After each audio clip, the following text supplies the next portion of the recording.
فلا يتكلم أحد بموت رسول الله إلا ضربته.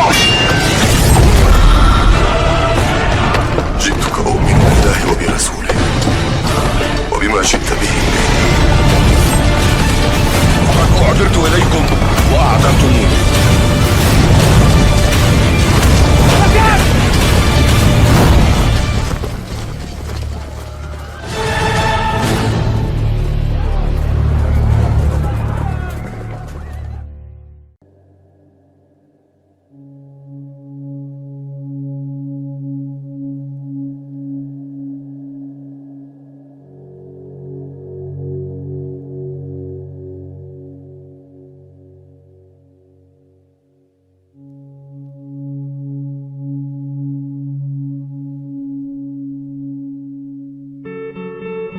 Pada suatu malam yang tenang di Madinah, di bawah langit yang bertabur bintang, Rasulullah duduk bersama para sahabat tercintanya. Suasana di sekeliling mereka terasa khidmat. Angin malam berhembus lembut menyentuh wajah, seolah menjadi saksi atas perkataan suci yang akan keluar dari lisan kekasih Allah Subhanahu wa Ta'ala itu. Para sahabat duduk melingkar dengan wajah penuh perhatian dan hati yang terbuka, menanti setiap hikmah yang akan disampaikan. Pada malam itu, Rasulullah membuka pembicaraan tentang seorang tokoh yang kelak akan muncul di akhir zaman, seorang pemimpin yang membawa cahaya di tengah kegelapan yang dikenal sebagai Al-Mahdi. Dengan suara lembut namun penuh wibawa, Rasulullah berkata, "Akan muncul di akhir zaman seorang laki-laki dari keturunanku, namanya seperti namaku dan nama ayahnya seperti nama ayahku. Ia akan memenuhi bumi dengan keadilan sebagaimana sebelumnya dipenuhi oleh kezaliman dan penindasan." Para sahabat saling berpandangan, sebagian menunduk merenung, sebagian lainnya mendekat lebih dekat, seolah ingin meresapi setiap kalimat yang keluar dari Nabi. Rasulullah melanjutkan menceritakan tentang keadaan dunia ketika Al-Mahdi akan muncul. Dunia akan berada dalam kekacauan besar, peperangan meletus di berbagai penjuru, kemiskinan merajalela, dan manusia jauh dari nilai-nilai agama. Dalam kondisi seperti itu, Al-Mahdi akan muncul bukan sebagai seorang pencari kekuasaan, melainkan sebagai sosok yang dipilih oleh Allah Subhanahu wa Ta'ala dengan tanda-tanda khusus dan kemuliaan yang tidak dimiliki oleh manusia biasa. Al-Mahdi akan dibaiat di dekat Ka'bah, di antara Hajar Aswad dan Maqam Ibrahim. Sabda Rasulullah. Beliau menjelaskan bahwa pada awalnya Al-Mahdi akan menolak baiat karena rasa takutnya kepada tanggung jawab besar di hadapan Allah Subhanahu wa Ta'ala. Namun, orang-orang yang mencintai kebenaran akan memaksanya dengan cinta dan keyakinan untuk menerima amanah itu. Kemudian Rasulullah menggambarkan keajaiban yang akan terjadi bersamanya. Bumi akan mengeluarkan berkahnya, langit akan menurunkan hujannya, dan umat manusia akan merasakan keadilan yang belum pernah mereka rasakan sebelumnya. Bahkan, binatang-binatang pun hidup dalam damai dan harta melimpah tanpa ada yang mau menerima zakat karena semua sudah tercukupi. Para sahabat tertegun. Mata mereka berkaca-kaca, membayangkan sebuah zaman keemasan di mana keadilan berdiri tegak dan Islam kembali bercahaya sebagaimana pada masa Nabi. Mereka bertanya, "Ya Rasulullah, bagaimana kami mengenalinya?" Rasulullah menjawab dengan sabar, menyebutkan bahwa ia adalah keturunan beliau dari garis keturunan Fatimah, putri tercinta Rasulullah, dan ia memiliki akhlak yang mulia, wajah yang bercahaya, serta hati yang dipenuhi rahmat dan keberanian. Ia akan memimpin selama 7 atau 9 tahun, dan dalam masa itu, dunia akan merasakan kedamaian sejati. Jika kalian melihatnya, maka berbaiatlah kepadanya, walau kalian harus merangkak di atas salju, karena ia adalah Khalifah Allah Subhanahu wa Ta'ala, Al-Mahdi. Sabda ini disampaikan dengan penuh keharuan, seolah menjadi amanat terakhir untuk generasi umat Islam di masa depan. Malam itu ditutup dengan doa dari Rasulullah, memohon kepada Allah Subhanahu wa Ta'ala agar umatnya mendapatkan petunjuk dan kekuatan untuk tetap berada dalam kebenaran hingga datangnya Al-Mahdi. Para sahabat pun pulang dengan hati yang penuh harapan dan semangat baru, membawa pesan kenabian itu ke dalam dada mereka untuk diwariskan kepada generasi selanjutnya. Beberapa hari setelah peristiwa itu, para sahabat masih membicarakan tentang sosok misterius nan mulia yang disebutkan oleh Rasulullah. Mereka merenung dalam-dalam, membayangkan seperti apa zaman itu kelak dan bagaimana beratnya tanggung jawab Al-Mahdi dalam membimbing umat di tengah kerusakan dunia. Suatu hari, Rasulullah kembali mengingatkan mereka, kali ini dengan penjelasan yang lebih mendalam. Di dalam sebuah majelis yang lebih luas, dihadiri oleh sahabat-sahabat utama seperti Abu Bakar, Umar, Utsman, dan Ali. Beliau bersabda, akan datang suatu masa di mana fitnah melanda seluruh negeri. Umat akan tercerai-berai, kelompok-kelompok saling menyalahkan, dan kebenaran menjadi samar. Pada saat itulah Allah Subhanahu wa Ta'ala akan mengutus Al-Mahdi sebagai penyelamat umat ini. Ali bin Abi Thalib pun menatap wajah Rasulullah dengan penuh hormat dan bertanya, "Wahai Rasulullah, dari keluarga manakah dia berasal?" Rasulullah menjawab, "Dia berasal dariku, dari anak cucuku, dari keturunan Fatimah. Allah Subhanahu wa Ta'ala akan memperbaikinya dalam satu malam." Para sahabat terperanjat mendengar kalimat itu. Dalam satu malam, itu adalah bukti keajaiban bahwa Allah Subhanahu wa Ta'ala langsung membimbing hati dan akhlaknya dengan cahaya petunjuk.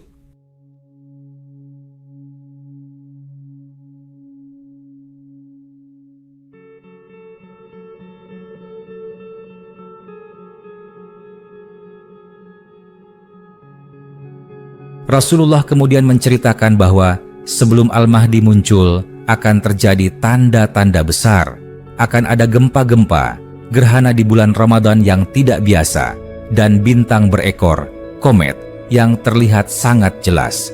Manusia mulai merasa gelisah, dunia seperti kehilangan arah. Pada saat itulah, sekelompok kaum mukmin yang jujur dan ikhlas akan mulai mencari pemimpin sejati. Ketika mereka menemukan Al-Mahdi, dia sedang berada di Madinah, hidup dalam keadaan yang tenang dan sederhana. Tidak banyak orang mengenalnya, sebab ia bukan seorang tokoh politik atau pemimpin kelompok. Ia hanya seorang lelaki yang syalih, yang menghindari kemasyhuran, namun hatinya dipenuhi cinta kepada Allah Subhanahu wa Ta'ala dan Rasul-Nya. Allah Subhanahu wa Ta'ala akan mempersiapkan hatinya dengan keikhlasan, kecerdasan, dan keberanian yang luar biasa. Ketika Al-Mahdi sampai di Makkah, ia akan menolak dibaiat. Namun, Allah Subhanahu wa Ta'ala akan mengatur peristiwa besar. Terjadi gempa di kota Makkah hingga orang-orang menyadari bahwa ini bukan sekadar urusan manusia. Maka, orang-orang yang beriman dari penjuru dunia mulai mendatanginya. Di antara mereka, ada 313 orang pilihan, jumlah yang sama dengan jumlah pasukan Badar. Mereka yang akan menjadi pembantunya yang setia. Rasulullah kemudian berkata dengan nada lebih dalam, akan datang pasukan dari Syam yang ingin menyerangnya. Namun ketika mereka tiba di suatu tanah bernama Baida, maka Allah Subhanahu wa Ta'ala akan menenggelamkan mereka ke dalam bumi. Peristiwa ini menjadi tanda kuat bagi umat Islam bahwa Al-Mahdi adalah pemimpin yang dijanjikan. Setelah itu, Al-Mahdi akan memulai misinya, menyatukan umat, menegakkan syariah Islam, dan mengembalikan keadilan ke dunia. Ia akan memimpin perang melawan kezaliman global, dan pada masa kepemimpinannya, Dajjal akan muncul. Tapi sebelum menghadapi Dajjal, Al-Mahdi akan membebaskan Al-Quds, Yerusalem, dan menegakkan kembali panji Islam di tempat-tempat yang telah lama dikuasai oleh musuh-musuh Allah Subhanahu wa Ta'ala. Di tengah perjuangan itu, turunlah Nabi Isa alaihissalam dari langit di Menara Putih Damaskus. Ia akan menjadi pendukung utama Al-Mahdi. Mereka akan saling membahu dalam memerangi Dajjal. hingga akhirnya sang penyesat terbesar itu dibunuh oleh Nabi Isa di gerbang Lud, Palestina. Masa pemerintahan Al-Mahdi menjadi masa keemasan Islam yang luar biasa. Tidak ada lagi permusuhan antar umat, tidak ada lagi kelaparan, kezaliman, dan kebodohan. Ilmu tersebar luas, akhlak mulia ditegakkan, dan manusia hidup dalam harmoni. Sungguh beruntung orang yang hidup di zamannya dan menjadi bagian dari pasukannya, kata Rasulullah menutup kisahnya malam itu. Para sahabat terdiam, ada yang menangis haru, ada pula yang tersenyum penuh harap. Hati mereka diliputi kerinduan, bukan hanya kepada Al-Mahdi, tetapi juga kepada zaman suci yang dijanjikan. Malam kembali hening, tapi di hati para sahabat, api semangat terus menyala, menjaga iman dan harapan hingga hari janji itu tiba. Setelah malam itu, kisah tentang Al-Mahdi tak pernah benar-benar padam dari ingatan para sahabat. Mereka sering berdiskusi satu sama lain, bertanya-tanya dalam hati, akankah kita atau generasi setelah kita menjadi bagian dari perjuangannya?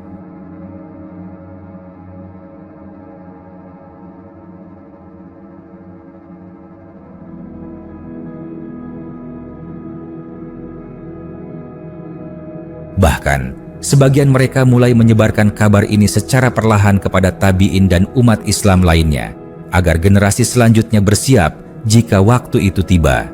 Hari-hari berlalu. Rasulullah semakin sering mengingatkan umatnya tentang pentingnya tetap teguh dalam keimanan di tengah zaman fitnah. Dalam suatu khutbah yang menggetarkan jiwa, Rasulullah berdiri dengan jubah putihnya yang berkibar tertiup angin, lalu berseru, "Wahai umatku, tetaplah kalian bersama jamaah kaum muslimin. Tetaplah bersatu di atas kebenaran. Sebab akan datang masa di mana kebenaran dianggap asing dan pelakunya dianggap sesat. Pada saat itulah kalian harus bersabar, karena setelah masa itu akan datang kemenangan bersama Al-Mahdi." Rasulullah menggambarkan dengan gamblang bahwa pada masa sebelum munculnya Al-Mahdi, umat Islam akan mengalami masa-masa sulit yang belum pernah terjadi sebelumnya. Akan terjadi perang saudara, kekacauan politik, bahkan kaum muslim sendiri akan saling menumpahkan darah karena perebutan kekuasaan. Banyak yang mengaku sebagai pemimpin umat, namun hanya sedikit yang benar-benar memimpin dengan keadilan dan takut kepada Allah Subhanahu wa Ta'ala. Pada suatu malam, ketika bulan menggantung penuh di langit, Rasulullah kembali berkumpul bersama para sahabat. Dengan tatapan jauh ke depan, seolah menembus zaman, beliau berkata, "Wahai sahabat-sahabatku, akan datang masa ketika seorang lelaki dari keturunanku akan diberi petunjuk oleh Allah Subhanahu wa Ta'ala, lalu ia memimpin umat ini. Ia bukan nabi, tapi hatinya dipenuhi petunjuk. Ketika ia memimpin, bumi akan mengeluarkan harta karunnya, langit menurunkan hujan berkah, dan umat manusia hidup dalam sejahtera." Abdullah bin Mas'ud, salah satu sahabat terpercaya, bertanya, "Ya Rasulullah, apakah ia akan mendapat pertolongan seperti yang engkau dapatkan di perang-perang besar dahulu?" Rasulullah menjawab dengan tegas, "Ya, Allah Subhanahu wa Ta'ala akan menolongnya sebagaimana Dia menolongku. Tidak ada kekuatan yang mampu menandingi kekuatan iman yang dibawanya. Bahkan, orang-orang yang sebelumnya kafir pun akan berbondong-bondong masuk Islam karena keadilan dan kebenaran yang dibawanya." Dalam riwayat lain, Rasulullah menyebutkan bahwa Al-Mahdi akan membagi kekayaan secara adil, bahkan tanpa menghitung. Ia tidak akan membiarkan seorang pun miskin. Tidak akan ada yang meminta, karena semuanya tercukupi. Pintu-pintu masjid akan selalu terbuka, bukan hanya untuk sholat, tetapi juga untuk ilmu, kasih sayang, dan keadilan. Rasulullah juga menegaskan bahwa Al-Mahdi akan memimpin dunia dalam suasana damai yang belum pernah dirasakan sejak wafatnya Nabi. Bahkan, hewan buas hidup damai dengan manusia. Anak-anak bermain tanpa rasa takut. Orang tua tersenyum bahagia. Para ulama dan cendekiawan berkeliling mengajarkan ilmu, dan tidak ada lagi kebodohan yang menjadi alasan penindasan. Namun, di balik semua itu, Rasulullah juga mengingatkan bahwa perjuangan Al-Mahdi tidaklah mudah. Ia akan menghadapi banyak musuh dari luar Islam, dari kelompok-kelompok munafik, bahkan dari orang-orang yang mengaku muslim tetapi hatinya telah dipenuhi cinta dunia. Tapi Allah Subhanahu wa ta'ala akan terus meneguhkannya. Malaikat akan turun membantunya dalam pertempuran-pertempuran penting. Bahkan pasukan dari langit akan menyertainya ketika menghadapi fitnah terbesar umat, Dajjal. Di titik inilah Nabi Isa alaihissalam akan turun dari langit, bukan untuk membawa syariat baru, tetapi untuk memperkuat misi Al-Mahdi. Rasulullah menjelaskan bahwa Nabi Isa akan turun dengan mengenakan 2 lembar kain berwarna putih, rambutnya meneteskan air seolah baru mandi. Ia akan sholat di belakang Al-Mahdi sebagai bentuk penghormatan terhadap syariat Islam yang dibawa oleh Rasulullah. Para sahabat terdiam, hati mereka diguncang haru. Betapa besar cinta Rasulullah kepada umatnya, hingga segala kejadian di akhir zaman pun beliau ceritakan. Bukan untuk menakut-nakuti, tapi sebagai pelita agar umat tidak tersesat. Ketika Rasulullah selesai berbicara malam itu, suasana sunyi. Hanya terdengar desiran angin dan detak jantung mereka yang menyimak. Lalu, beliau mengangkat tangan, mendoakan umatnya dengan doa yang panjang, agar mereka tetap istiqamah, agar mereka tidak tergoda oleh dunia, dan agar mereka termasuk dalam barisan orang-orang yang setia kepada Al-Mahdi kelak. Dan malam itu, langit seolah ikut menangis, hujan rintik turun perlahan.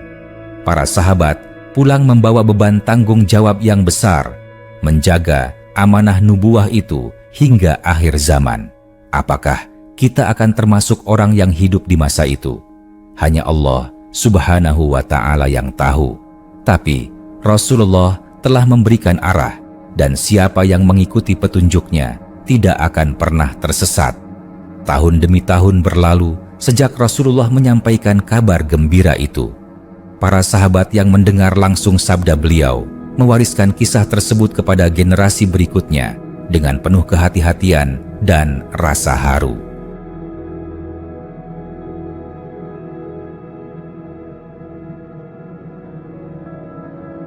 Mereka tahu bahwa ini bukan sekadar cerita masa depan, tetapi janji suci dari Nabi terakhir tentang kebangkitan Islam di tengah kehancuran dunia.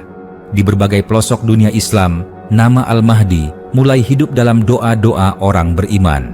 Setiap kali mereka melihat kezaliman merajalela, mereka teringat pada ucapan Nabi, "Bersabarlah, karena sesungguhnya di balik gelapnya malam akan datang fajar yang terang." Dan Al-Mahdi adalah fajar itu. Di antara para tabi'in dan ulama setelahnya, muncul pula orang-orang yang berusaha menafsirkan tanda-tanda zaman yang Rasulullah sebutkan. Gerhana yang bertepatan di bulan Ramadan, peperangan antar negeri Islam, huru-hara di Syam, dan krisis yang mengguncang Makkah dan Madinah. Semua menjadi perhatian umat yang rindu akan datangnya pemimpin adil tersebut. Namun, Rasulullah telah mengajarkan kepada umatnya agar tidak mudah tertipu. Beliau memperingatkan, akan ada banyak orang yang mengaku sebagai Mahdi. Jangan tertipu oleh mereka. Al-Mahdi yang sejati tidak meminta kekuasaan, tidak mengangkat dirinya sendiri, tapi dia akan dibaiat oleh orang-orang yang mencintai kebenaran. Al-Mahdi tidak akan datang membawa kekuatan politik atau dukungan negara, tapi ia akan muncul dari kalangan orang biasa. Allah Subhanahu wa ta'ala akan menampakkannya di saat krisis dunia berada di puncaknya, ketika umat Islam kehilangan harapan terhadap pemimpin-pemimpin mereka, ketika harta dunia menjadi berhala, dan ketika darah kaum muslim menjadi hal murah di mata para penguasa. Namun, justru dalam keadaan seperti itulah pertolongan Allah Subhanahu wa ta'ala turun. Dengan kuasanya, dia akan mengangkat Al-Mahdi. Hatinya dipenuhi hikmah, lisannya jujur, dan langkahnya penuh keberkahan. Ketika ia mulai memimpin, dunia berubah. Ketertindasan yang selama ini membungkam umat Islam mulai sirna. negeri-negeri Muslim yang tercerai-berai kembali bersatu.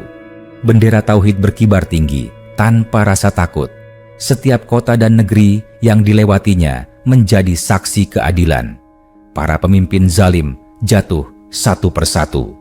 Sistem-sistem buatan manusia yang menindas rakyat hancur digantikan oleh hukum Allah Subhanahu wa Ta'ala yang adil. Para ulama bangkit dari keterasingan, kembali menjadi cahaya ilmu dan panduan umat. Masjid-masjid kembali penuh, bukan hanya dengan sholat, tetapi juga dengan ilmu, zikir, dan kebangkitan ruhani. Lebih dahsyat lagi, keadilan Al-Mahdi menjangkau seluruh umat manusia, bukan hanya Muslim.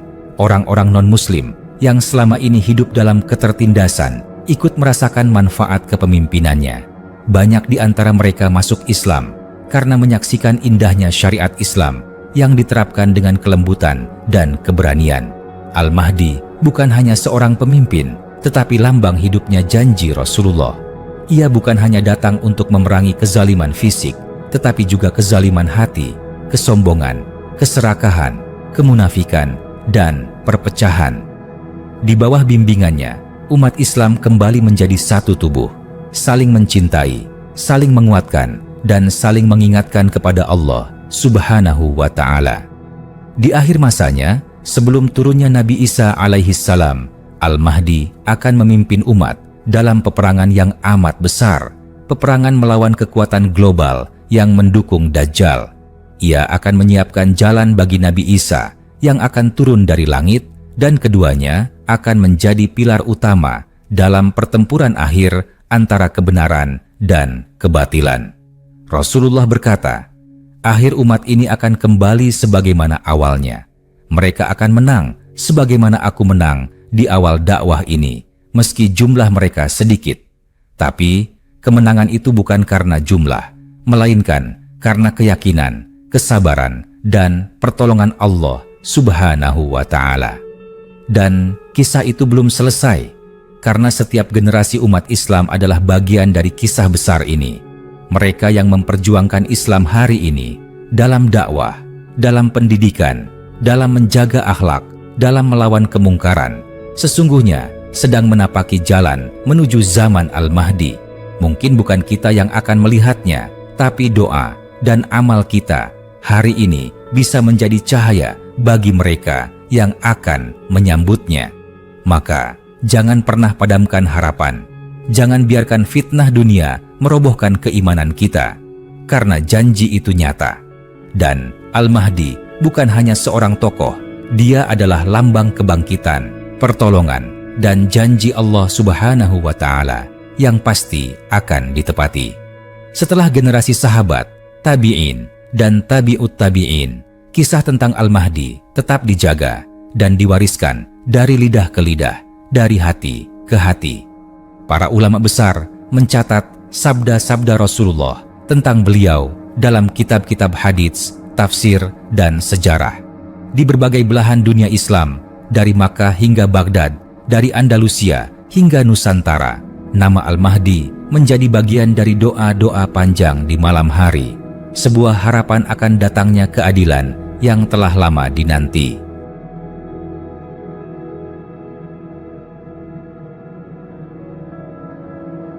Zaman terus berjalan, dunia semakin kompleks, teknologi berkembang, tetapi kerusakan moral dan spiritual semakin meluas. Manusia semakin mengejar dunia, dan agama mulai ditinggalkan sebagai formalitas. Keadilan menjadi barang langka, dan suara kebenaran sering dibungkam dengan kekuatan dan tipu daya. Namun, di balik semua itu, nur nubuwah masih menyala. Sabda Rasulullah tentang Al-Mahdi terus hidup sebagai lentera bagi mereka yang percaya. Di masa itu kelak, Allah Subhanahu wa Ta'ala akan mengatur segalanya. Dalam sekejap, dalam malam yang sunyi, Allah Subhanahu wa Ta'ala akan membalikkan hati seorang lelaki saleh dari keturunan Nabi. Lelaki itu yang semula tidak dikenal, yang hidup sederhana dan menjauh dari riya, akan diberi petunjuk dan kekuatan. Dalam satu malam, ia berubah, bukan menjadi sombong, tetapi menjadi sangat sadar akan tanggung jawab besar yang telah Allah Subhanahu wa Ta'ala amanahkan padanya. Di sekitar Ka'bah, orang-orang syalih dari berbagai penjuru dunia akan datang menemuinya. Mereka tahu melalui tanda-tanda langit dan petunjuk ilahi bahwa inilah lelaki yang dijanjikan itu. Mereka akan membaiatnya dengan air mata haru dan keyakinan yang penuh di antara Hajar Aswad dan Makam Ibrahim, tempat yang dulu juga menjadi saksi perjuangan para nabi sebelumnya. Namun, kebangkitan tidak datang tanpa ujian. Ketika Al-Mahdi menerima amanah itu, gelombang penolakan, fitnah, dan kekuatan jahat akan bangkit melawannya. Penguasa-penguasa zalim yang selama ini menikmati kekuasaannya merasa terancam. Mereka akan mengirim pasukan untuk menangkap atau membunuhnya. Tapi Allah Subhanahu wa Ta'ala Maha Kuasa. Pasukan pertama yang dikirim akan ditenggelamkan oleh bumi di padang Baida, sebagaimana yang disabdakan Rasulullah. Peristiwa ini akan menjadi tanda langit bahwa Al-Mahdi bukanlah manusia biasa. Ia adalah pemimpin yang dijaga oleh Allah Subhanahu wa Ta'ala. Setelah itu, kemenangan demi kemenangan akan diraih, bukan karena jumlah pasukan, tetapi karena keimanan dan pertolongan Allah Subhanahu wa Ta'ala. Al-Mahdi akan menaklukkan kota demi kota, termasuk Konstantinopel dan Roma, sebagaimana yang dijanjikan dalam hadits-hadits syahih. Umat Islam yang selama ini tercerai-berai mulai bersatu. Panji hitam akan berkibar dari timur, membawa harapan dan kekuatan iman, hingga akhirnya dunia yang selama ini gelap oleh kekufuran dan kezaliman kembali terang oleh cahaya Islam. Hukum Allah Subhanahu wa Ta'ala ditegakkan dengan penuh hikmah, manusia hidup dalam kedamaian, dan bumi kembali menjadi tempat yang aman bagi semua makhluk. Tidak ada lagi ketakutan untuk beribadah, tidak ada lagi kezaliman dari pemimpin-pemimpin fasik. Bahkan hubungan antara umat Islam dengan ahli kitab akan membaik, sebab keadilan dan kebenaran tidak memihak kepada golongan, tetapi kepada nilai-nilai ilahi. Namun, puncak perjuangan Al-Mahdi akan terjadi saat munculnya Dajjal, makhluk paling menyesatkan yang pernah Allah Subhanahu wa Ta'ala izinkan hidup di bumi. Dajjal membawa fitnah luar biasa, kekayaan, kekuasaan, dan kemampuan luar biasa yang mampu membolak-balikkan hati manusia. Banyak yang akan tersesat, tapi Al-Mahdi akan tetap teguh. Di masa inilah Allah Subhanahu wa Ta'ala akan menurunkan Nabi Isa alaihi salam dari langit. Turunnya Nabi Isa menjadi puncak dari rangkaian janji kenabian. Ia akan bergabung dengan Al-Mahdi, dan keduanya akan menjadi pasangan pemimpin ruhani dan duniawi yang menyatukan umat di akhir zaman. Al-Mahdi akan memimpin salat, dan Nabi Isa akan salat di belakangnya, sebagai bukti bahwa ia datang bukan membawa agama baru, tapi melanjutkan risalah Muhammad. Pertempuran besar melawan Dajjal akan terjadi di dekat Baitul Maqdis, dan di sanalah Dajjal akan dibunuh oleh Nabi Isa. Dunia akan kembali damai. Al-Mahdi terus memimpin umat hingga wafat dalam keadaan mulia, dan seluruh bumi bersaksi atas keadilan dan keberkahan yang ia tebarkan. Rasulullah tidak pernah menyampaikan sesuatu dengan sia-sia. Setiap sabdanya adalah cahaya, dan kisah tentang Al-Mahdi adalah pengingat bahwa walau zaman menjadi gelap, Allah Subhanahu wa Ta'ala tidak akan meninggalkan umat ini tanpa pemimpin. Maka, bagi kita hari ini, tugasnya adalah menjaga iman, memperbaiki diri, menyebarkan kebaikan, dan terus berdoa agar ketika masa itu tiba, entah di masa kita atau anak cucu kita, kita termasuk golongan yang menyambut Al-Mahdi, bukan yang menentangnya. Karena siapa yang berada di barisan Al-Mahdi, sejatinya berada dalam barisan Rasulullah.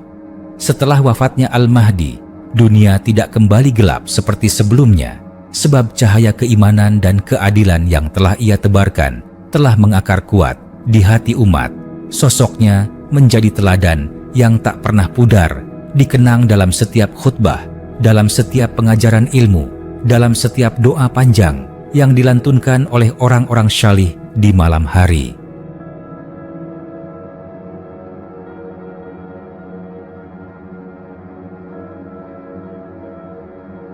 Namun zaman terus bergerak, dan sebagaimana yang telah dikabarkan oleh Rasulullah, menjelang hari kiamat, fitnah akan kembali muncul, lebih dahsyat dari sebelumnya. Nabi Isa alaihissalam yang masih hidup setelah wafatnya Al-Mahdi akan melanjutkan perjuangan. Ia memimpin umat dengan hikmah dan kelembutan. Dalam masa inilah syariat Islam diterapkan secara sempurna. Salib-salib dihancurkan, babi-babi dimusnahkan, dan tidak ada lagi agama selain Islam yang diakui. Hukum Allah Subhanahu wa Ta'ala kembali menjadi satu-satunya sumber hukum, bukan hanya di negeri-negeri Islam, tapi juga di tempat-tempat yang sebelumnya menolak kebenaran. Namun, kehidupan dunia memang hanya sementara. Setelah masa yang panjang penuh kedamaian itu, manusia kembali tergoda oleh dunia. Generasi demi generasi mulai melupakan pelajaran dari masa Al-Mahdi dan Nabi Isa. Perlahan tapi pasti, dunia kembali terjerumus dalam jurang kemaksiatan. Fitnah mulai bermunculan, dan tanda-tanda kiamat besar yang dijanjikan pun satu persatu mulai terwujud. Munculnya Ya'juj dan Ma'juj, hilangnya Al-Quran dari dada manusia, hingga terbitnya matahari dari barat. Tetapi, cahaya yang telah ditinggalkan oleh Al-Mahdi tetap hidup bagi mereka yang mau mencarinya. Para ulama sejati yang mewarisi ilmu para nabi terus menjaga ajaran ini meski mereka menjadi asing di tengah masyarakat.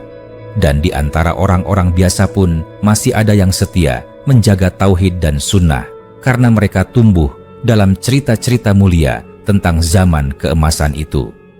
Sejarah mencatat bahwa Al-Mahdi bukan hanya tokoh akhir zaman, tapi juga simbol harapan dan perjuangan. Ia adalah lambang bahwa dalam kegelapan sekalipun, Allah Subhanahu wa Ta'ala tetap menurunkan cahaya. Ia membuktikan bahwa umat yang hancur masih bisa bangkit, bahwa kekalahan belum berarti akhir, dan bahwa janji Allah Subhanahu wa Ta'ala pasti ditepati. Kisah tentang Al-Mahdi yang dibawakan Rasulullah bukanlah dongeng. Ia adalah kenyataan masa depan, sebuah kabar gembira sekaligus peringatan. Ia mengajarkan kita bahwa kemenangan bukan diraih dengan jumlah atau teknologi, tapi dengan iman yang kokoh, kesabaran yang teguh, dan kepemimpinan yang lurus di atas wahyu. Maka, bagi kita hari ini, kisah Al-Mahdi bukan untuk ditunggu pasif, tetapi untuk dijadikan peta arah.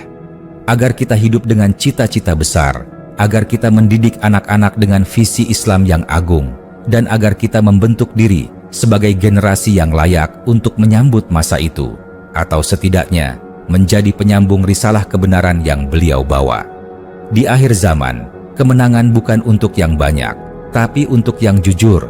Dan mereka yang jujur kelak akan berdiri di barisan Al-Mahdi bersama Rasulullah, bersama para sahabat, bersama pejuang-pejuang kebenaran yang namanya mungkin tak dikenal di dunia, tapi tinggi di langit.